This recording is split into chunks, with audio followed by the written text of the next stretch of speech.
Neil, can you hear me? I cannot hear you. Yeah, can you hear me now?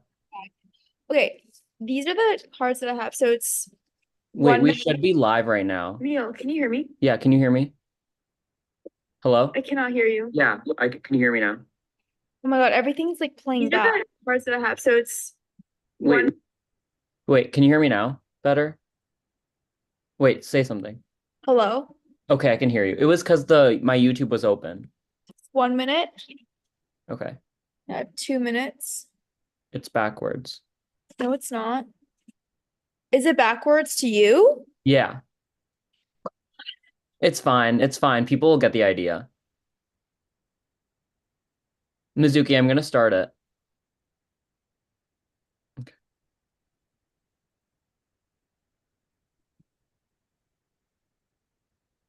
I wrote it backwards on purpose. Mizuki,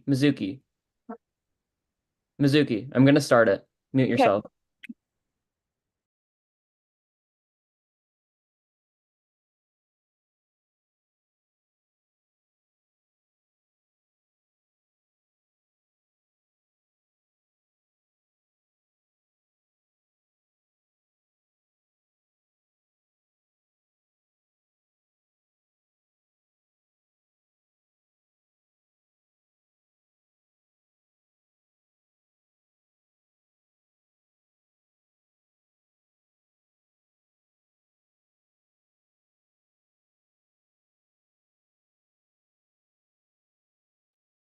Hey everyone.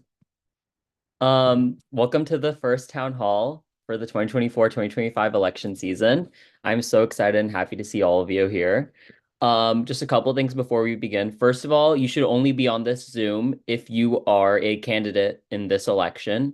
If you're not a candidate in this election, please don't be in this Zoom. Instead, you can watch the election town hall on YouTube. Mizuki, can you confirm that the thing is live streaming? Yeah, can you send me the link again? Just Yeah. I did it here.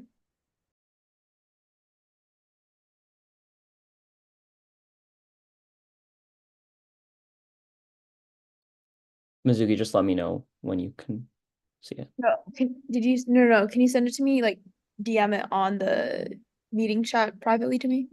Yeah.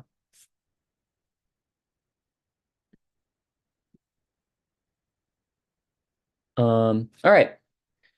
Other than that, once Mizuki gives me confirmation of that, we can get started. So the way this is going to work is we're going to have each candidate essentially answer a question that could either be general to HSDA e-board, or it could be a specific question based off their candidacy, the position they're running for.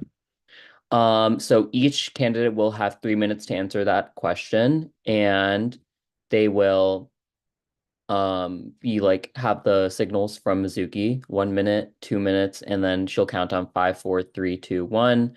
When your time is up. You don't have to use all 3 minutes if you don't want to.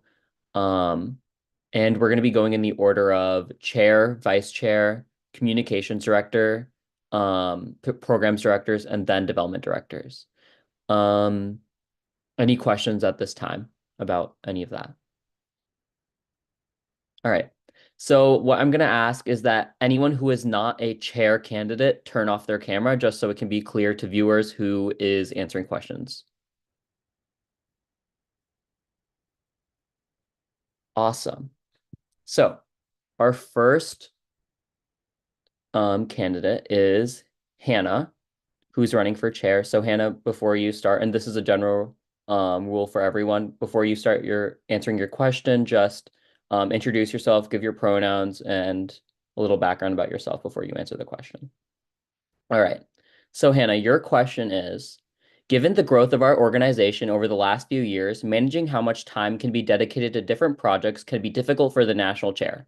How would you manage your time and which actions would you prioritize? Great. Thank you for the question, Neil. Hi, everyone. Or should I say fellow chair candidates, because that's all I see right now, but also the YouTube viewers. I'm Hannah Cho. I'm one of your chair candidates. Just like as like a brief intro, like Neil requested, I'm from California. I'm from SoCal, if you want the details on that. I'm the current programs director, and I've been a part of HSDA since 8th grade summer, I think. So I like to call it cornerstones. Like I've hit all the cornerstones of HSDA. I've been a member for a whole year, no position. That was great. Love that too. And then I served on the local level, state level, and now I'm working on the national level with a lot of amazing people. So that's my little intro. And then the question was like the project management, you said? Time management? Yes, time Okay, management. thank you. Yeah, so serving as programs director this year, I've been able to implement a lot of cool initiatives, including task forces, HSD Academy. These are all like new initiatives I brought to the table this year that were part of my platform last year, which just shows like follow through. And I totally get it. Like things can sometimes slip through. I've seen it, at the local level, state level, and like where I work to now. But I think it's just important that everyone communicates with each other and like you have a tracker or some sort of like organizing tool where you can kind of just track where you're at with it. I think for programs, like from my experience, I really like to organize and like plan it a month or two beforehand and just talk about it with my programs team so that we can really just like flesh through the details. And I think that's why like HSC Academy was able to be such a success. And even in this room right now, I see people that were in that call. So I don't know, I think that just speaks volumes into the impact of like these programs, but I also recognize and I'm flexible with like, adjusting anything when it comes to like last minute things because it happens and I'm willing to be flexible for that. So I think next year I'll carry that mentality into it too. Awesome. Thank you, Hannah. Next up, we have Evan. Evan, are you ready? Awesome. Your question is, being on the board often involves making difficult, quick, and sometimes unpopular decisions. Whose opinions would you prioritize when making decisions? Awesome. Thank you for the question. Hi, guys. My name's Evan Lawton. I'm from upstate South Carolina, and I'll give a little bit of background on myself.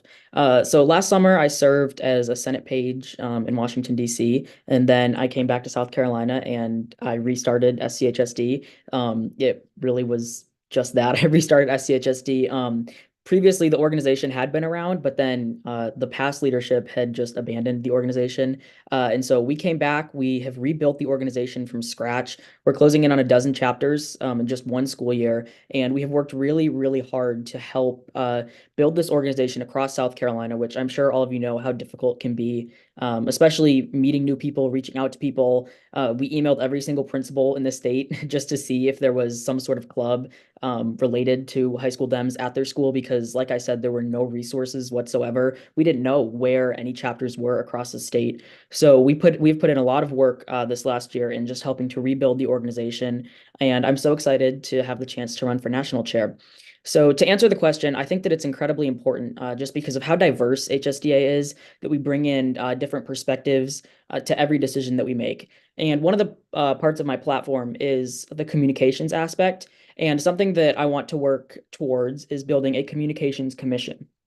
And that sounds really broad, but how I like to break it down is that, like I said, HSDA has lots of different opinions, different voices, and so I think it's important that we try to consult as many of those as possible when making decisions, especially when we're crafting our messaging on different topics. I think that it's important that we hear what people have to say about that. And what a communications commission would do is it would help bring together different people. I envision having at least one member from each caucus on that commission, so that when we are making big decisions about our messaging or messaging in relation to other youth groups or the DNC, that we consult those leaders in crafting that message. And like I said, it's important that we try to get as many of those voices as we can, but I know that that's not always possible. Sometimes we have to make quick decisions about how we're going to address an issue. And so I think it's incredibly important that we work again with our caucus leaders to make sure that we are addressing issues in a way that everybody is happy with. Thank you again for the question. Thanks, Evan. And just something I forgot to mention before Hannah and Evan got to speak is that your introduction is included in the 3 minutes. All right, next up we have Kaitlyn. Kaitlyn, are you ready? Yes, I am.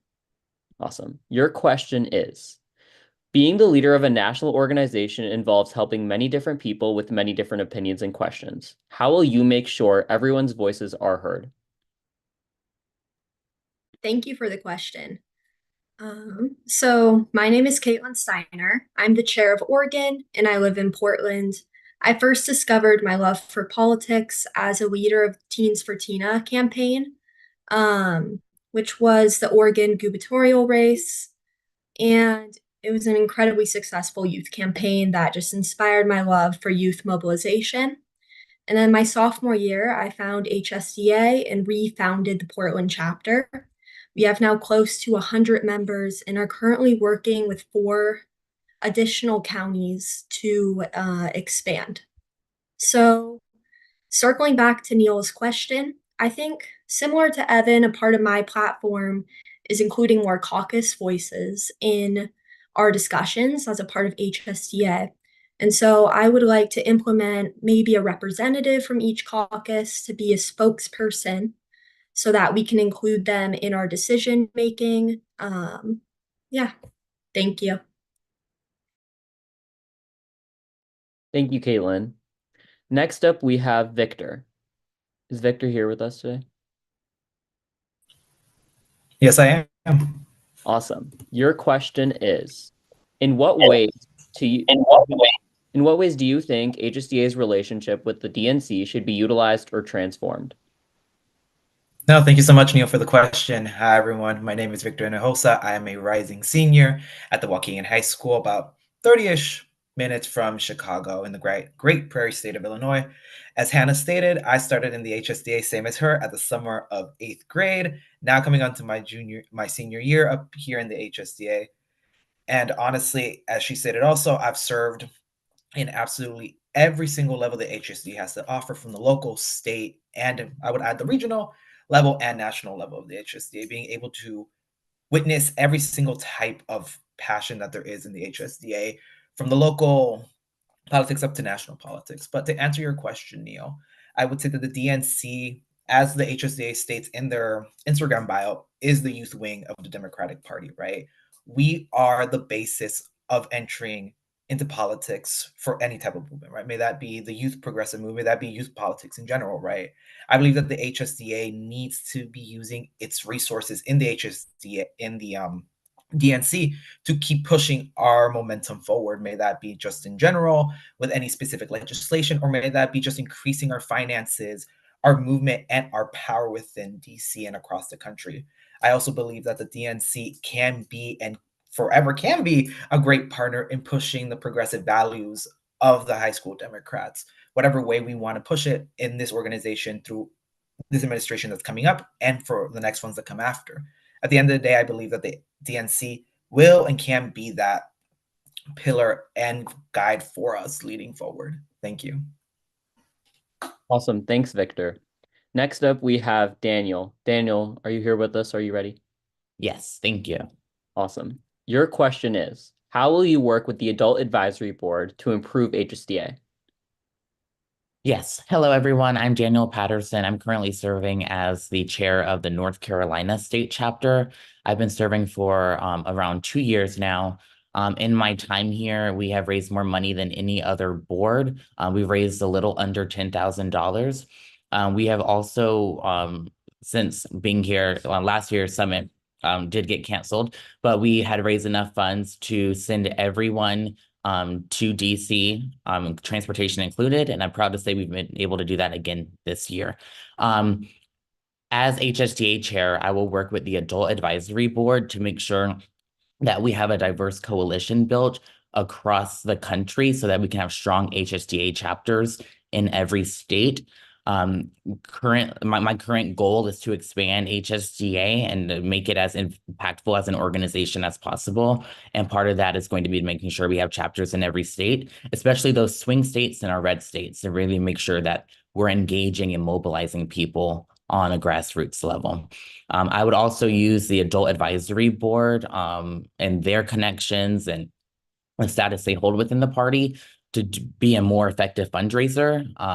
I recognize that a lot of politics starts with having enough money to build things from the ground up, and when I became chair of North Carolina's chapter, I had to rebuild the chapter, and that couldn't have been possible without the help of the adults that we've had. So I recognize that as well. Thank you. Thanks, Daniel. Next up, we have Evelyn. Is Evelyn here? Yeah, hi. Hi. Your question is, what will you do to ensure that HSDA continues a diverse perspective? Awesome question. Thank you so much, Neil. So, hi, everyone. My name is Evelyn. I'm from sunny Los Angeles, California. And just for a little background regarding my Democratic experience, I've served on all different levels. So, right now, I'm the president of my city chapter. I also serve as the California High School Democrats Los Angeles Regional Director, helping to start new chapters and statewide initiatives. And on top of that, I serve as one of the 2 West Regional Directors. So, it's been a great opportunity thus far, serving a lot of different individuals within HSDA. And I think that's really what's going to help me fuel this diverse perspective going into HSDA. So in terms of supporting diversity on all different levels, I think we must listen to the individuals that power this organization in the first place. And that starts with our local leaders. So first off, we can start by hosting bi-weekly meetings, essentially check-ins with all of our local leaders and ensuring that we're representing the values and the issues that they want to see presented.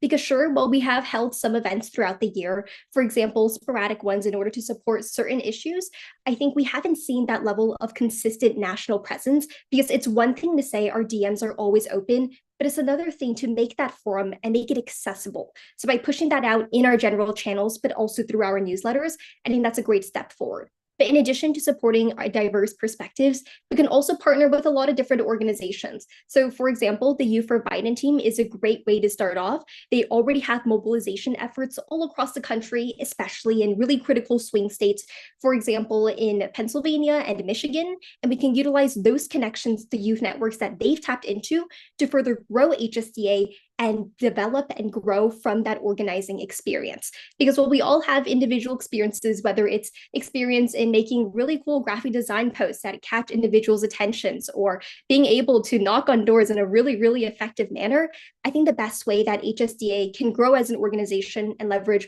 all of our individual skills is to tap into each of those individual skill sets. But on top of that, I would also love to extend a fellowship program that I started earlier this year within California. It had about 60 plus members within it. And what it did was introduce students to all different varieties of organizing, whether it was policy writing, canvassing, voter registration, or anything within that realm. And I think offering students those opportunities databases to further hone their skills while also having diverse guest speakers and creating those forums for us to collaborate and learn from other state leaders, see what states are doing to build, for example, their own packs or their own organizing efforts with groups like Field Team 6, for example, on the ground, is a best way in order to grow from all of our individual experiences. And on top of that, use that to strengthen our national organization as a whole. So in sum, in order to support all the diverse perspectives within HSDA, I think we should learn from each other. Thanks, Evelyn. Next up, we have Samad. Is he here with us? Here. Yeah.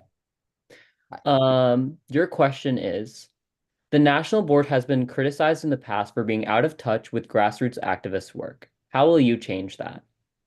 I totally agree with that question. I'll start off by introducing myself. Hi, my name is Samad Qureshi. I'm the chair of the Virginia chapter of High School Dems, and I'm also a local chapter leader. I run the High School Democrats at my school. I joined in my sophomore year, and since then I've been sort of involved with local campaigns, state campaigns, and I've also been able to do some national work with my organization, the Center for Voters. And I do agree that HSD National has been out of touch because the way the current system is set up seems to be a trickle-down movement. There seems to be a lot of work on the national level where all these national leaders are doing a lot of work and good work, but it doesn't really seem to trickle down to the local leaders. And I think that the local leaders really are the bedrock of HSDA. And I think it's a shame that we haven't really empowered them in the ways that we should. For example, if you look at the website right now, it seems totally inaccessible. A lot of the resources there are totally outdated. Many people can't find resources on how to start their first meeting or host a voter registration drive, or even do the basics of democratic organizing. A lot of students who want to get involved with nationals simply don't even know it exists. And a lot of my grassroots activist friends also have never even heard of HSDA National, regardless if they even may be a member at their local clubs. So I think by out of touch, that's certainly something we can fix, and that's something I'm looking to do as chair. I had a lot of people ask me a few questions earlier on how you could really do this. I think Evelyn had a great idea, the bi-weekly all hands calls. That was one of my ideas as well. And I think another great way for us to do it would be really just improving the resources that we have out there and empowering people on the local level rather than just focusing on our national work, making opportunities more accessible for all students, not just a select few. It shouldn't just be the people who are in national positions right now who have all the opportunities. Grassroots leaders should be able to find opportunities near themselves as well. There's a platform called Mobilize, and one of my goals as chair would be to integrate opportunities nationwide with it so every single HSDA member can find opportunities. I really just think the average HSDA member doesn't know how to get involved, can't get involved, and just won't get involved because everything seems so reserved. And I really hope to diminish that culture through actively expanding our national outreach program. I also really think that we should begin connecting local leaders with actual state parties and delegations. I think that's something we've also neglected. So many local leaders just don't know how to get their voices further and are stuck in their community. So that's something I'd hope to focus on. In conclusion, I do agree with that statement. I think the national board has often been too neglectful of the local leaders, and that's something I'd hope to focus on, whether it's education opportunities, communication, transparency, and whatnot. You can learn more about my platform on my Instagram. Thanks. Awesome. Thank you, Samad. Next up, we have Blake. Blake, are you ready? All right. Yes, I'm ready. Awesome. Your question is, how do you envision HSDA by the end of your term if you are elected?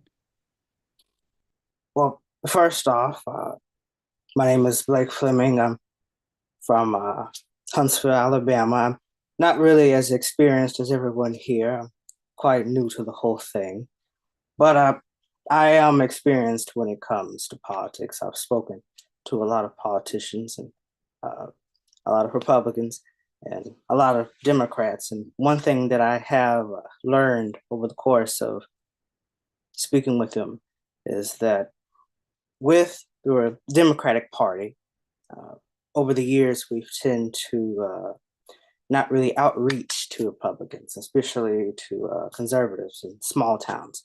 And that's where the Democratic Party is lacking. And of course, with our organization, which specializes in high schools, and which really is young people, and young people are the future of not only this country, but also this party.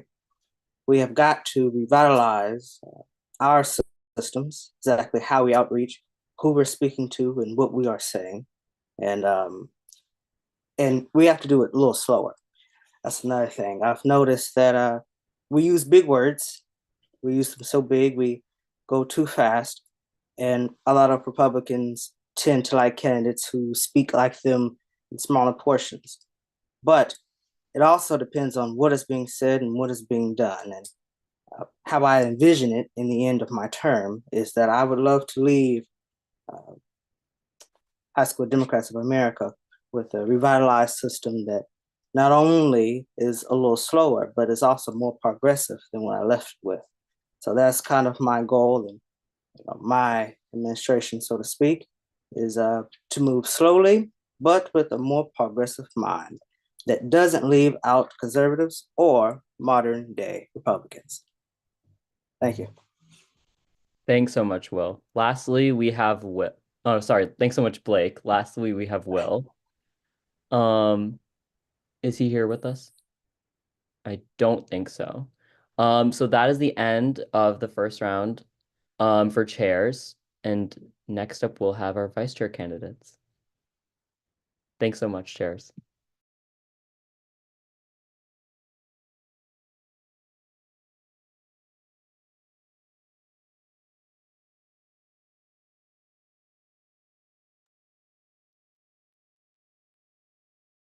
Awesome. So, before we get started with this round, I just want to note that some of the questions may be repeated. Obviously not the chair-specific questions, but many of the questions may be repeated. Because we have so many candidates and not as many questions. But that brings me to our first person, which is Marcus. Is Marcus here with us? No. All right. Nandini, is she here? No. Okay. Suri. Yes, here. Awesome. Your question is, what reforms do you think are necessary for the National Committee? Yeah, so hi everybody, just to introduce myself, hey HSDA gang, my name is Siri Yang, and I currently reside in Texas, where I'm also the Southwest Regional Director, and thank you for the question. So what changes do I think that, the NatCom needs to have? So I think first of all, when we take a look at NatCom as a general, it's one of the most important parts of our organization. It's really the voice of diversity also of our organization, where we have so many people from all different states represented. And I think first and foremost, we want to take a look at restructuring the relationships, right? So in typical NatCom, each month we have one meeting to kind of get to know the NatCom members and to kind of, talk about legislation.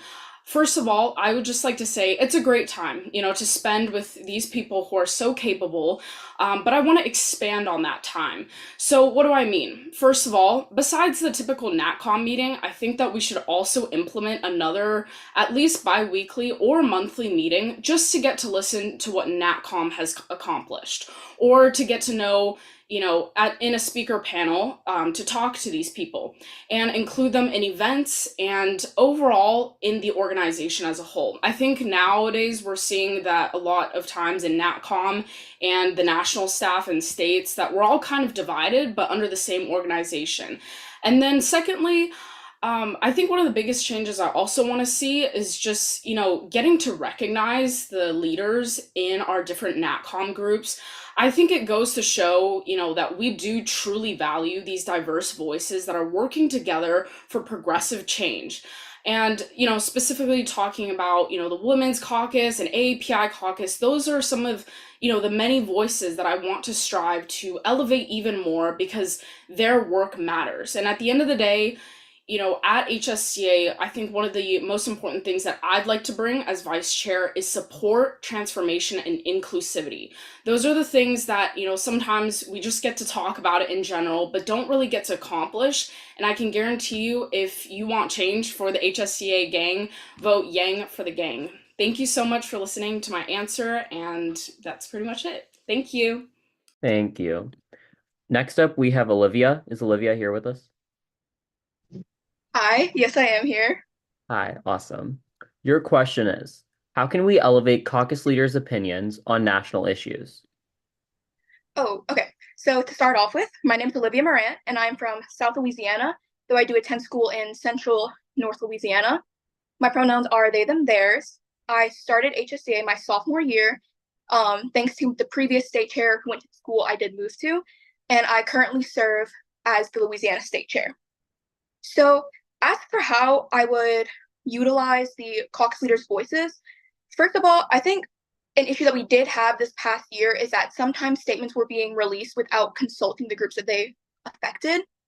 That caused such a big issue in NatCom, and it was a repeated issue throughout the rest of the year, and it very much set a tone for how NatCom went. So first, I would say that anytime we're preparing to release a statement, we need to consult the leaders that it is affecting, because other than that, what's really the point of the caucuses if we're not going to ask them about the communities they represent? I also think that though each caucus is very different, we a lot of the times have common goals and common issues. So I think that embracing the intersectionality that we have is very important. So yes, that is how I would utilize caucus voices. Awesome. Thank you, Olivia. Next up, we have, sorry if I meant to pronounce this, Jinhan? Are they here? No. Then after that, we have Isham. All right. Your question is, as vice chair, you will be responsible for leading the national committee. How will you balance being a strong leader while also being approachable? Well, I think that's a pretty amazing question to ask, especially because as a national board, it feels like sometimes we can be disconnected from everyone else. So before I get into that, my name is Isham Batad. I'm from Illinois, and I'm about 30 minutes outside of Chicago, just like Victor. I'm the state vice chair for the Illinois High School Democrats. Across my past 3 years in this organization, served at the local, state, and national level. I've also helped write for the Teen Progressive, and I've worked a lot with the Grassroots Democrats organization just to get a lot of the people that we have right now as politicians reelected and in office. But to answer your question, I think throughout most organizations with this size, it's pretty hard to get in contact with the people that you think matter. And I think as a national board, making sure that we really are being approachable and being connected and making ourselves accessible to our membership is something that's always been the highest of my priority. So I, on the second day of my campaign, put my phone number out on the entire internet for everyone to see. And that wasn't because I wanted a bunch of people to call me. It was because I wanted to be accessible to any voter who wanted to talk to me. That's exactly what I'll do as a national vice chair as well. Because to balance being a good leader and to make sure that your people are being heard, it's really important that you make sure you're accessible through every means, not just through a Calendly or an email, making sure your phone number is out there, your Snap, your Insta, whatever platform they need, whenever they need it, they can reach you. And so to answer that question, it's important to be a leader when it matters, helping lead movements like the red states and the red state party chairs, and making sure that everyone is actually being accountable and helping lead races, maybe even prioritizing the ideas that we have, like doing more phone banks in red states, or increasing our access to rural areas, or finalizing the 50+ plan. That's leadership. That is something that I will be doing as a vice chair. But on the other hand, it means having contact and conversation with every single member of HSDA, which is another promise I have. I want to make sure that no matter if you're a chair or if you're a member who joined yesterday, I want to spend 15 minutes of my time this year with you, getting to know who you are, what you want to do, and what your goals are with this organization so that I can help you reach them and we can make a better world together. So yeah, hopefully that answered your question. Thank you for the time. Thank you. Next we have Neil. Neil, are you here and ready?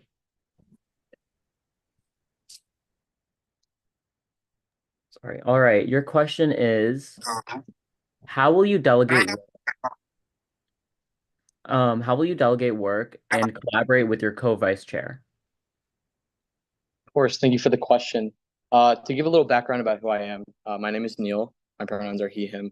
I'm from Kenner, Louisiana. I've been involved with HSDA since my freshman year, local, state, and national. On the local level, I served as my vice chair, political director, underclassmen representative, not in that order, and then soon to be chair.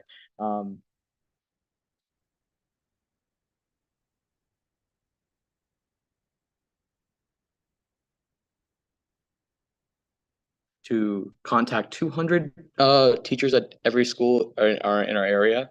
Not 200 teachers, 200 schools, one teacher from every school. And then I also was serving as API Caucus's vice chair. So regarding your question on how do I plan to work and collaborate with my co-vice chair, I really want to work on the initiatives that are in my platform.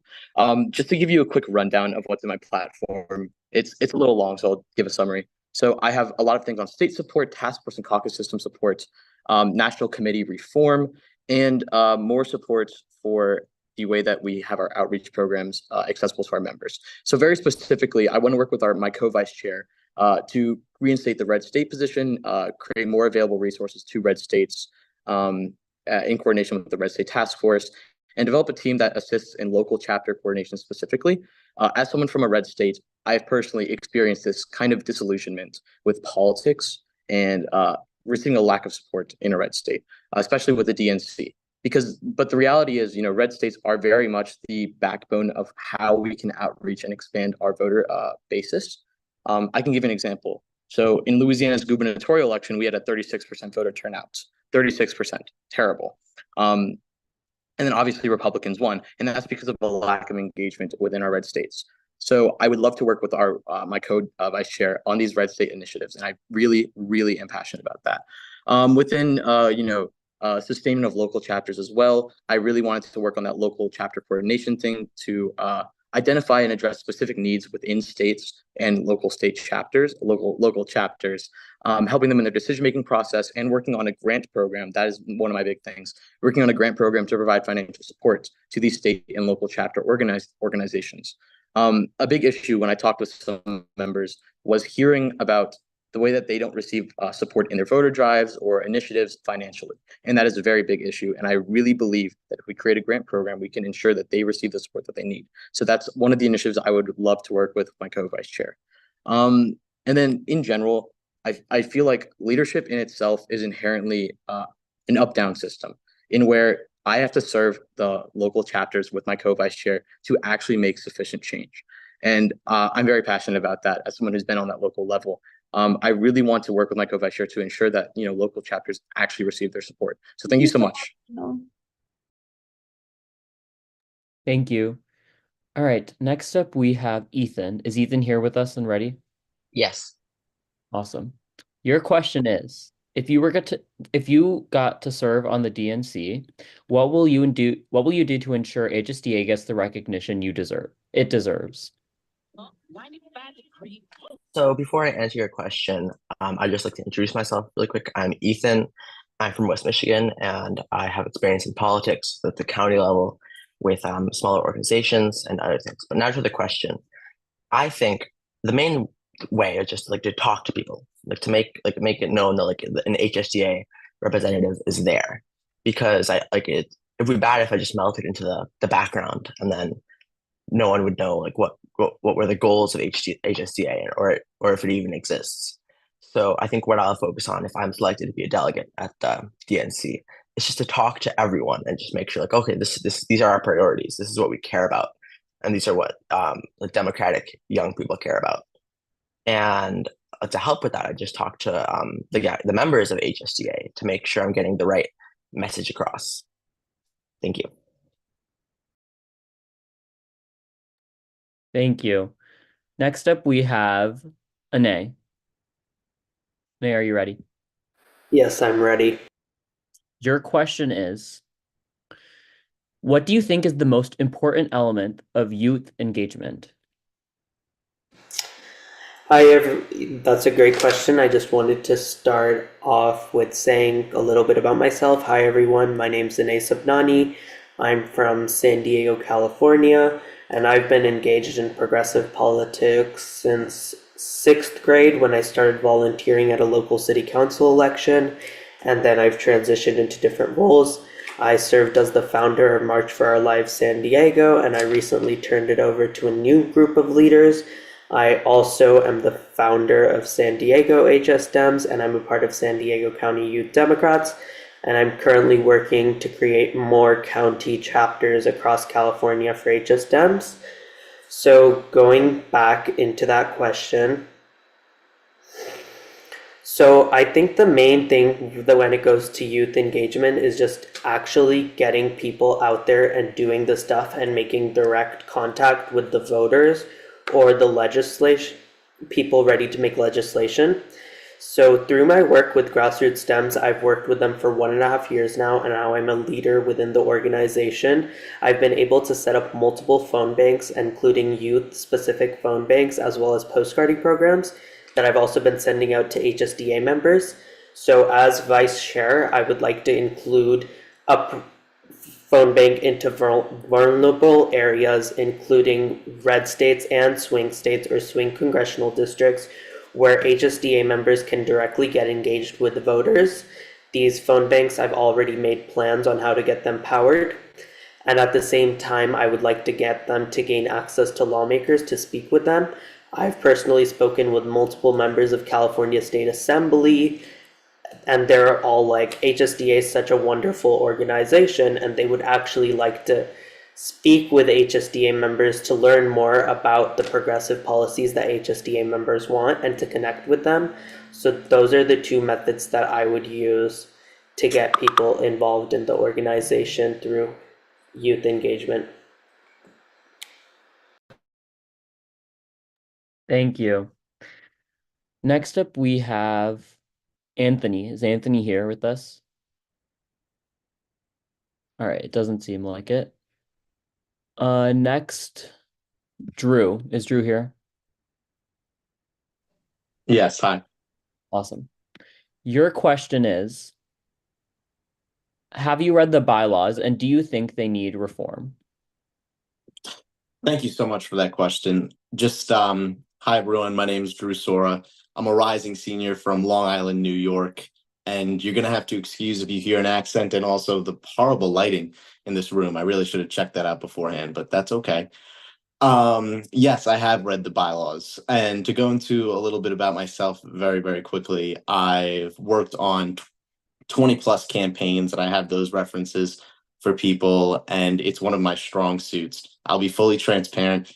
I've been in HSDA for about 6 months. The regional director for Long Island, and I haven't had that role for as long as I would have liked to, because I'm actually here right now. So if I do that, I'll have to give up that role. But one of the things that I'm really passionate about is the outreach work that I've done, which is one of the main points in my platform, which is I was the youth engagement director for a state assembly race for New York State, and I was a recruitment coordinator for a New York congressional primary, which are two of my biggest accomplishments. They're my first two titled positions on a campaign, and I was able to mobilize hundreds of youth volunteers across Suffolk County, which is the county I'm from, to get out to vote. And that's one of the things that I really want to envision for HSDA as well. So to go into that question, I do think, I have read the bylaws, but thinking about the reform that's needed, I don't think it comes directly from the bylaws. I think the bylaws are where they need to be, and I think the bylaws have been written very well, and I think they do allow for the transparency that members are looking for and the accountability, and I think they allow for that to come through in a way that members are satisfied with. I think the real reform comes from the way that national board members are communicating with members and are acting with members. So I think that's why a major goal of mine I put out from the beginning was recording and publishing all e-board meetings, having those. One of the things I tagged along with, not an original idea, were those bi-weekly sessions right there, because those are the things that matter to me most. Along with Isham, I'm one of the people who also has their number right out there and everything. I'm also always available for contact. So to really, just for a very short response for anyone who's not out doing that, I want everyone to know that the bylaws allow for that accountability that members are looking for, but the real reform comes from the national board themselves. So thank you guys so much. Thank you, Drew. Next, we have Christopher. Is Christopher here with us? Doesn't look like it. All right, then we'll move on to Jennifer. Jennifer, are you ready? Yeah. All right, your question is, how will you encourage, recognize, and reward local level programs and initiatives taken by HSDA members? Thank you so much, Neil. Hi, everyone. My name is Jennifer Yu, and I'm a rising senior in Boston. I've currently been with HSDA for a little more than 2 years, and now have the pleasure of serving as the chair of the Women's Caucus. Outside of HSDA, I've had the pleasure of working with Michelle Wu for Boston and Henry Santana for Boston City Council as well. So I think moving forward, some of the most diverse voices of HSDA are represented here on NatCom. It's one of the strongest bodies of HSDA. We have two state representatives from each state, and then we also have 2 representatives from each caucus. And I think moving towards my term, one of my biggest goals is to make NatCom a more diverse body that represents the whole voices of HSDA. And I really think that that comes with 2 things. First, that comes by really amplifying voices of HSMs that have historically been suppressed. So first, that comes by increasing our rural outreach. Right now, we have 42 states chartered within HSDA and within NatCom. And it's my goal to further the 50 plus plan to make it so that more of our rural Dems are represented on NatCom, so that we can really highlight those voices in our meetings, but also within the reforms that we pass for NatCom bylaws. But secondly, I think in order to give members that incentives to come back and continue to contribute to NatCom, we really have to make sure that we highlight the really great work that they're doing. And I think that's one of the core pillars of my platform here today. And it's making sure that we give all of these caucus leaders the incentive to come back through highlighting the amazing work that they're doing. And I'm going to do that by creating collaboration times within NatCom to make sure that they get the support that they need to continue doing great work. And that is what I think is the reward and incentive for them to continue being great leaders on NatCom. So how this will work is myself and the other vice chair that will end up serving as a NatCom chair will stay on the NatCom call for an extra 10 or so minutes to provide what I would like to call vice chair office hours. And through this, we can provide direct national support to our caucus leaders and our state leaders to make sure that they have the necessary supports to create the programs that they really envision. And what this will do is make them feel not only more supported, but more incentivized to continue coming back to NatCom because they feel that they can create the programs that they want to create the change that they would like to create, and feel like they can contribute directly to the success of not only NatCom, but their own programs and HSDA as a whole. So I think through that collaboration from the top of HSDA to the grassroots of our local communities, that's really how we're going to motivate not only change, but optimism within HSDEMs as a whole. Thanks, Jennifer. Before I move on to the next person, I just want to remind everyone in the Zoom that only candidates should be on this call. If members want to view the election town hall, they can do it through the YouTube live stream. All right, the next person on the list is Nathan. Is Nathan here? No. All right. Anthony. All right. Ronic. Ronic, are you ready? Yep, I'm here. All right. Your question is, what would be the first action you would take on your first day? Yeah, so that's a great question. First of all, I'll introduce myself. I'm Ronic Vios from Alpharetta, Georgia, and I'm a rising senior.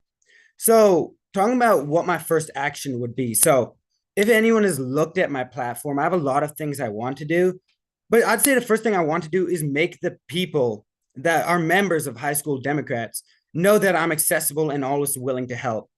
Throughout my life, I've always been a person that's really big on serving the people, whether it be by being available, helping out whenever they need, or sacrificing my time to give them a head start in whatever they're doing. And what that means to me is, so my colleagues earlier, they talked about potentially putting their phone number out there, things of that sort. But I think number one, I want to start by just holding a call on the first day. And the reason I want to do that is so that our people know that I'm there. I didn't just get elected and now I'm just going to bed or taking a nap or whatever you want to say I'm doing. But I'm there, I'm accessible. People can ask me questions. What do you plan to do? But more importantly than what I plan to do is what they want me to do. And that's the reason why one of my biggest platform goals is to have the people tell me what they want me to do. I have 5 goals that are visible on my Instagram through my emails on a candidate guide as well. But my biggest thing is hearing from the people. So once again, you can always reach out if you have any ideas for me, any suggestions at ronic4hsda on Instagram, or you can shoot me an email at ronicvios2007@gmail.com. But I believe High School Democrats, the reason I'm running for this position is more than just to build my resume or put my face out there. It's to serve the people of this organization. Because I started as a grassroots member, I was just at my local level organizing in the community, as everyone does. And I worked my way up to becoming a state director, and now I'm here before you running for vice chair. But I got involved in High School Democrats because my parents, as they came to this country, they realized that the Democrats are a great party to join. They fight for social justice and things that really, really matter to me. And that's why I'm here today. Not only to run for the High School Democrats of America vice chair, but to hear from the people. And that's the thing I'll do on the first day. The first day I get elected as vice chair, I'll hold a meeting and you all can come out and speak to me, share your concerns and ideas for the year. And I will do my absolute most to get those ideas implemented. Thank you very much. Thank you so much. Next up, we have Ed. Is Ed here with us?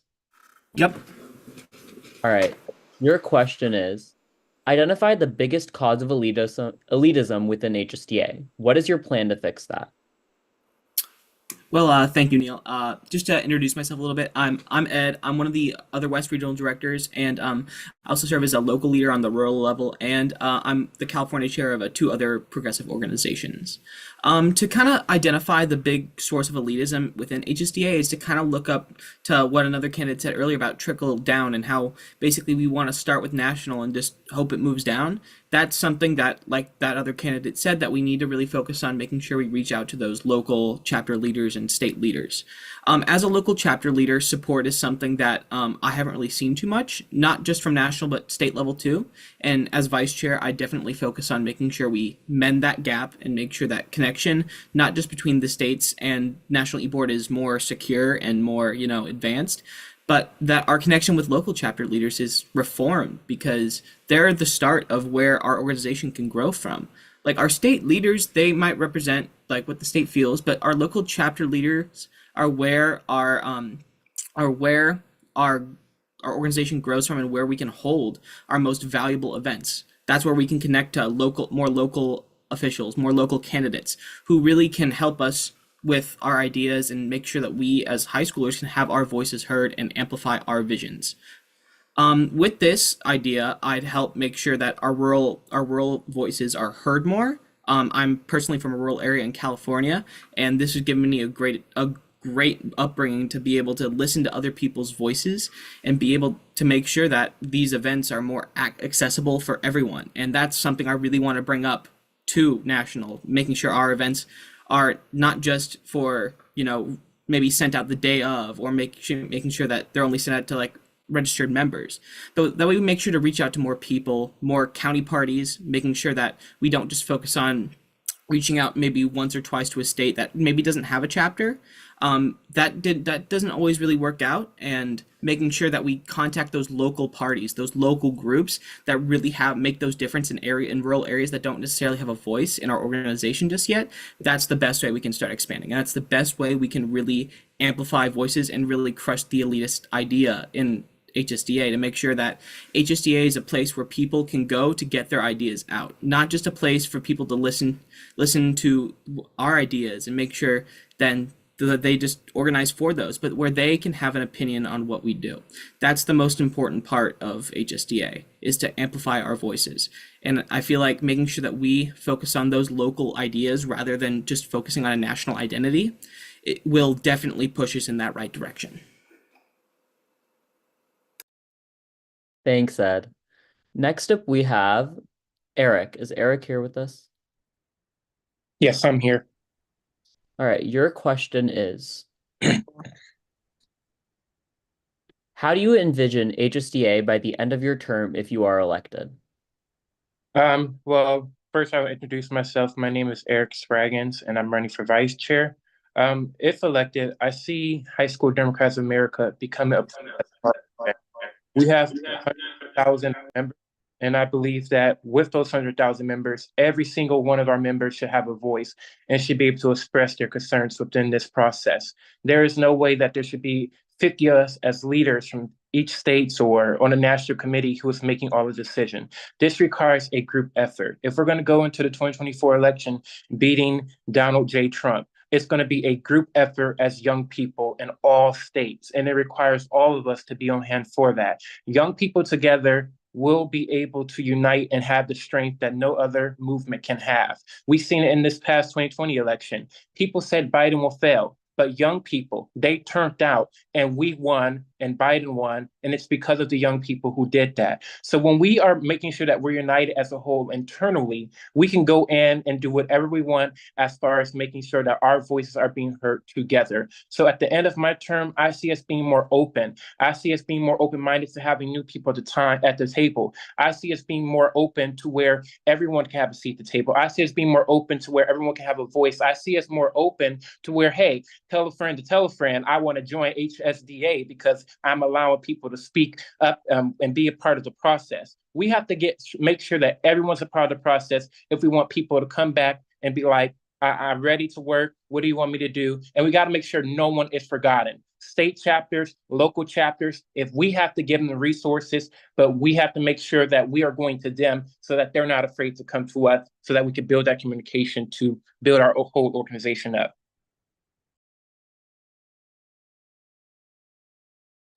Thanks, Eric. Is Emeline here?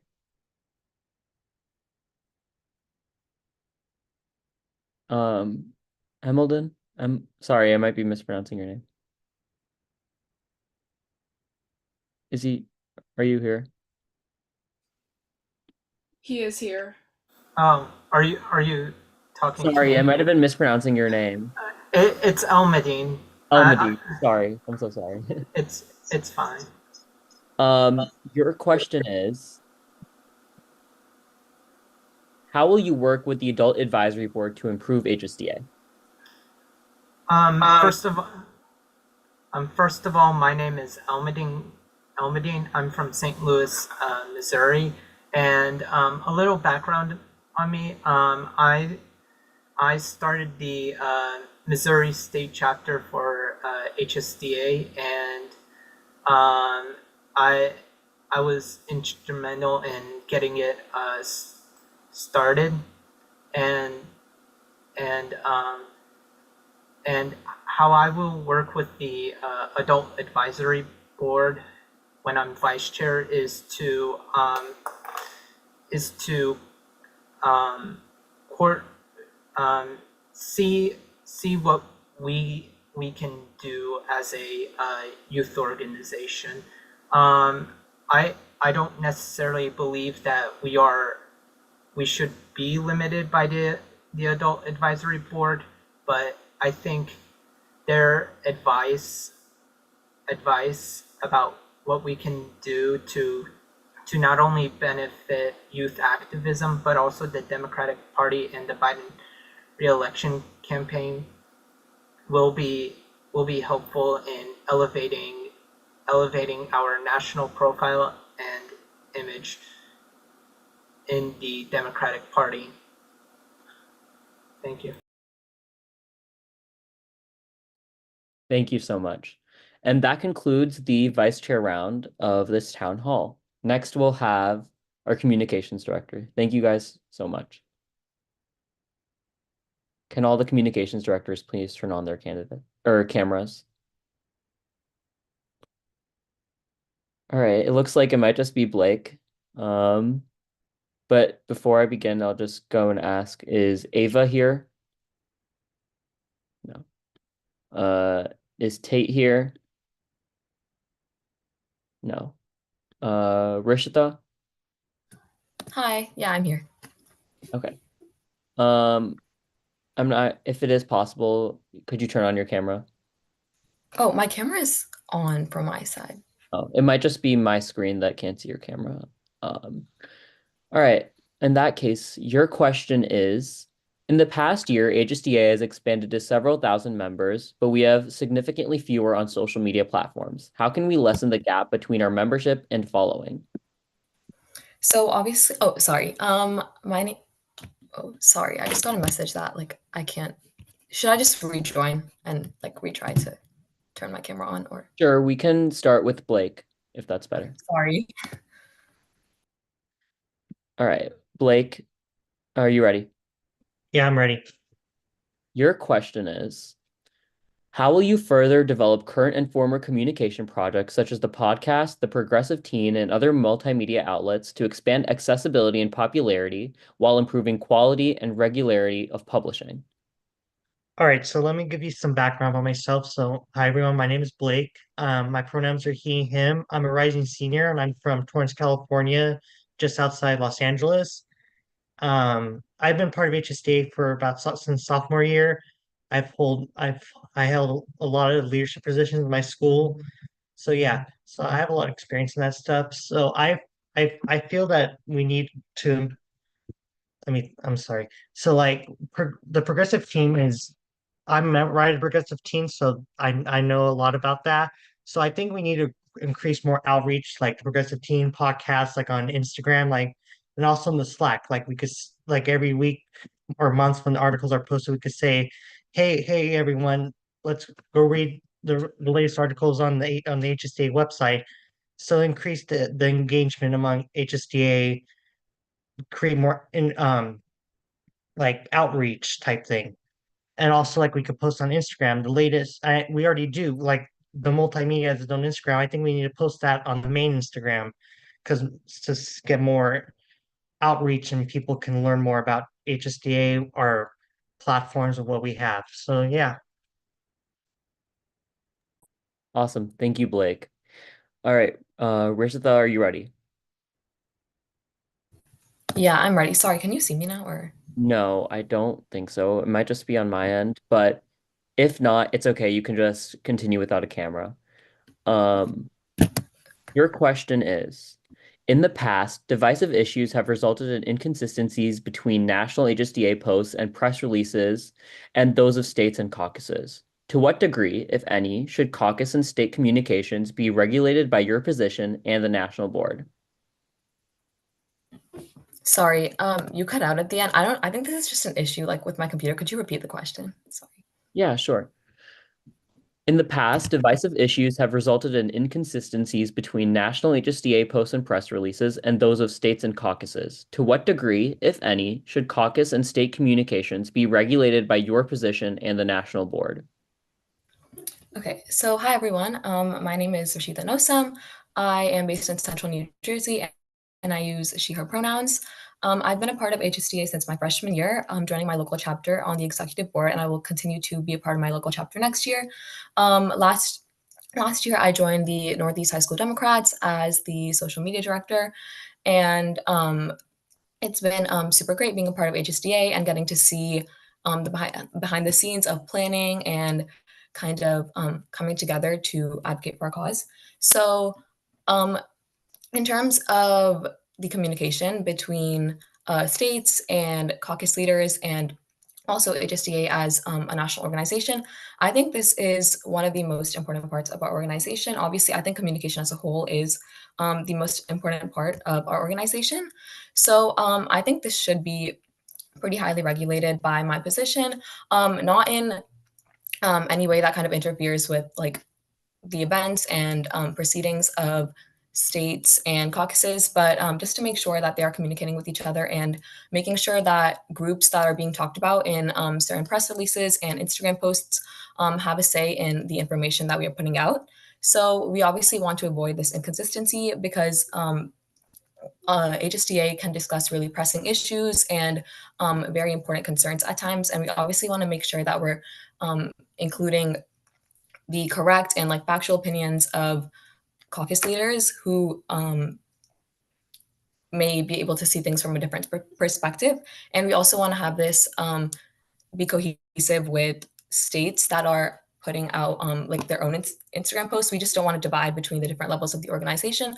So I think it's really important to set up like calls and or even like webinars and panels discussing specific issues where HSDA leaders can come together and discuss like pressing issues and things they are going to be talking about in the future, whether that be through like a public statement or an Instagram post. And I think it's really important that they agree and caucus leaders know what state leaders are going to be putting out, and everyone knows what HSDA is going to be talking about in the upcoming weeks, especially as communications director. I do want to regulate that pretty on a pretty efficient level.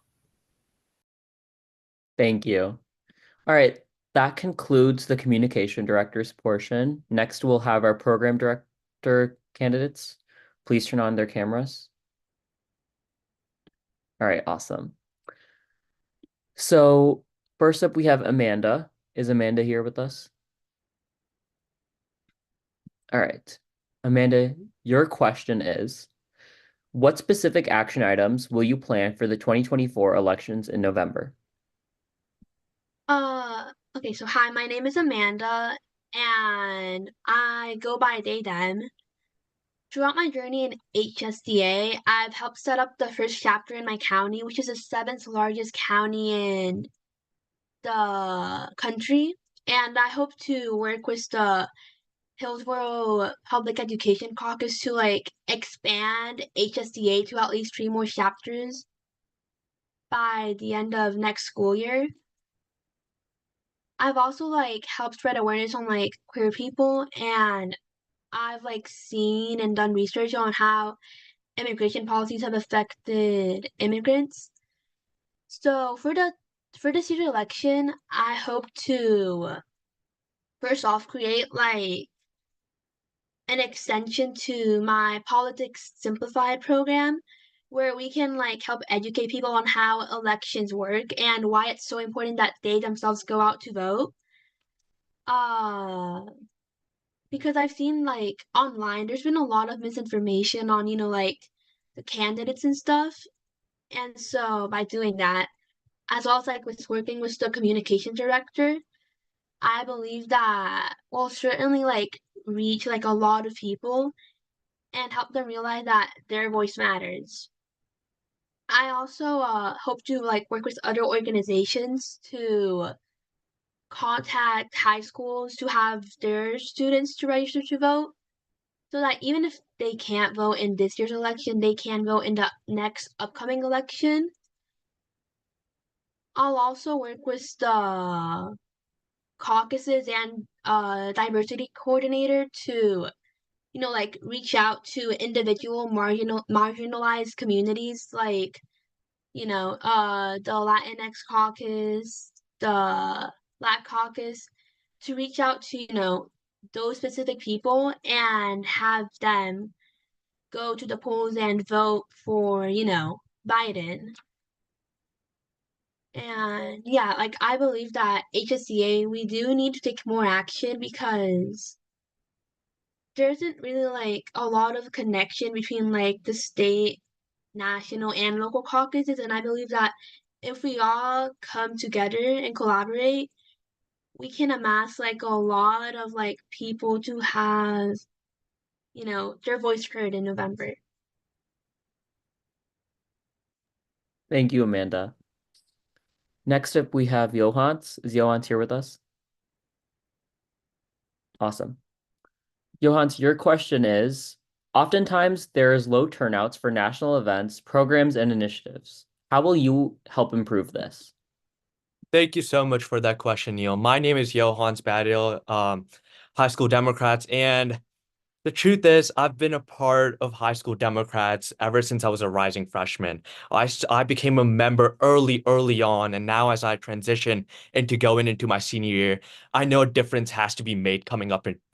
These elections are coming up, and it's serious. We make an impact. I've served as the Georgia High School Democrats membership chair for 2 terms. Freshman year, I served as a general member, participating in multiple caucuses and just doing everything I can to get involved. And then I served 2 terms as membership director, 1.5 particularly. And then I'm currently the vice chair of Georgia High School Democrats, and we've had significant issues with membership turnout because parts of Georgia, for instance, rural Georgia specifically, it's difficult. It's difficult to get those students and you get that youth out and get them engaged. But over the last 3 years, I've been able to, get over 250% of our membership involved in high school. I mean, Georgia High School Democrats, which is a significant accomplishment. It was a historic record as per. Going back to your question, Neil, I truly believe if we focus, as your programs director, I'll ensure that we focus on local membership in order to make sure that our members know what's going on, so they're involved with that approach, so they know and they turn out to our events. Particularly, let's say my campaign, my main priority truly includes just scheduling those one-on-one sessions with our members, so we ensure that each member is on board with what is going on and when we have our events and when we have them planned. Truly, I mean, particularly when I joined High School Democrats my freshman year, I was lost. In all honesty, I was lost because there were just too many resources out there.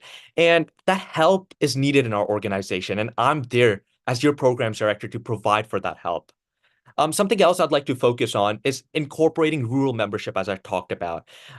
This rural membership is what turns elections. In all honesty, we might not acknowledge it as much as we prioritize main cities, such as for us in Georgia, it's Atlanta, and it's all about Atlanta. But cities such as Columbus, Georgia, for instance, and Savannah, Georgia, for instance, are critical in determining who wins these races. So we need to ensure that we focus on rural parts of our country through ensuring that they know how our calendar works. For instance, with when we have our programs and when we're partnering with organization. And also, one last thing I'd like to focus on is that making a difference is possible if you vote for Johans for programs, obviously. something else I'd like to focus on is that as your programs director, I'll ensure that we make events. Okay, thank you. Thank you. Bo Johannes, thank you. Thank you. Up next, we have Matthew. Matthew, are you ready? Yes. Matthew, your question is, do you have a strategy for hosting bigger and better national events? Perfect. Thank you so much. To begin, my name is Matthew Brown. I'm a rising junior from Merrimack, New Hampshire. This year, I've been able to serve as your National Task Force Coordinator, the first National Task Force Coordinator for HSDA. During this year, I've been able to grow this program from essentially nothing to a group where we have about 5 task forces that meet up pretty much on a regular basis, about once a week. Getting back to your question about hosting bigger and better events, as programs director, I really want to focus on this. I think it's an important piece of this position, an important piece of HSDA as a whole, that we have events that engage members. I think that's one of the best ways that we can engage our membership is by holding bigger and better events with guest speakers and really planning out things that our membership will feel important. To do this, I want to meet one-on-one with local chapter leaders once a month to really hear what they need. You know, our local chapters are the lifeblood of HSDA, and it's time that we focus on them as a whole. Another way I want to sort of grow HSDA and help improve our connections with our general membership is by starting a multilingual engagement committee. I think we do a lot of our engagement and a lot of our communications in English, but that really does not reflect the general population of the United States. I think that we can grow a lot by connecting with people who speak different languages. And I think we have a wide base of HSDA members that would be able to help us with this and, you know, work with the communications department to grow our communications in Spanish, French, indigenous languages even, and host events that emphasize the diversity within our country. You know, I also want to enrich HSDA by adding more positions to the national staff. Somebody who comes from a conservative area, I think it's crucial that we reappoint a red state coordinator.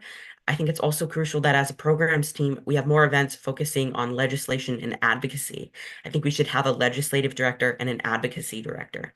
So just in conclusion, I think it's really important that we work to create programs that our membership wants to see and that are engaging with our membership.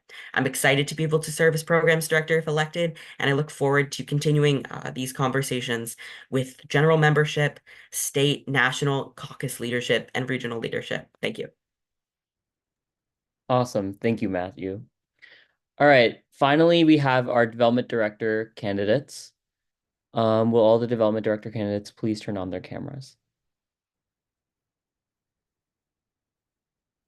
All right. It might just be Arvind, but just to make sure, I'll go through and call out everyone's names. Is Bella here? No. Is Kel here?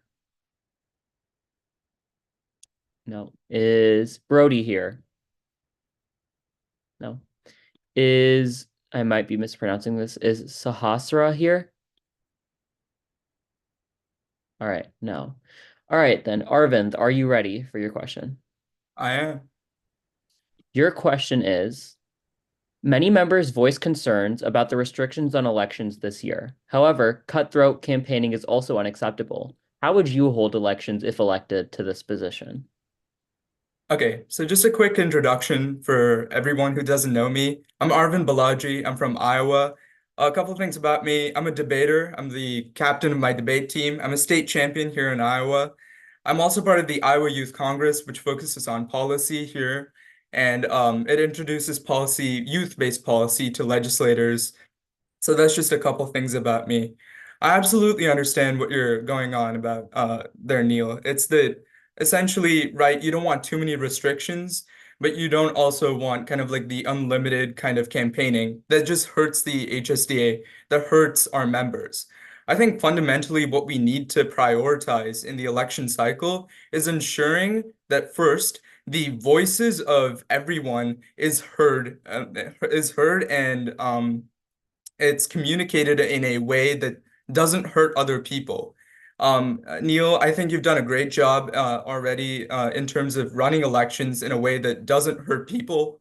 I want to continue that trend in a way so that when campaigning occurs, it doesn't end up actually hurting people in a uh, overall. I think one specific way, the one specific change I'd like to make is ensuring that the social media aspect of campaigning ought to be increased because it increases access to that candidates have access to more HSDA members than they do in the status quo. But I think that ought to be done in a way where, people aren't hurt. And I think that would be the biggest change I would make in the elections process. Thank you. Thank you. And with that, that concludes our first town hall for the 2024-2025 e-board elections. Thank you all so much to those who viewed on YouTube and to all the candidates that attended through Zoom. Our next town hall will be on July 10th. So I look forward to seeing you all then.